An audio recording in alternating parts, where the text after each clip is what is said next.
بسم اللہ الرحمن الرحیم۔ دنیا اور آخرت پر رسول اللہ صلی اللہ علیہ وسلم کا ایک خطبہ۔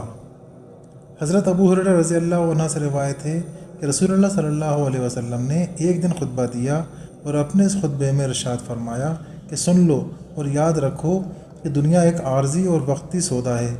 جو فی الوقت حاضر اور نقد ہے، اور اس کی کوئی قدر و قیمت نہیں ہے، اس لیے اس میں ہر نیک و بد کا حصہ ہے اور سب اس سے کھاتے ہیں، اور یقین کرو کہ آخرت مقرر وقت پر آنے والی ایک سچی اٹل حقیقت ہے، اور سب کچھ قدرت رکھنے والا شہنشاہ اسی میں لوگوں کے اعمال کے مطابق جزا اور سزا کا فیصلہ کرے گا۔ یاد رکھو کہ ساری خیر اور خوشگواری اور اس کی تمام قسمیں جنت میں ہیں، اور سارا شر اور دکھ اور اس کی تمام قسمیں دوزخ میں ہیں۔ بس خبردار خبردار، جو کچھ کرو اللہ سے ڈرتے ہوئے کرو، اور ہر عمل کے وقت آخرت کے انجام کو پیش نظر رکھو،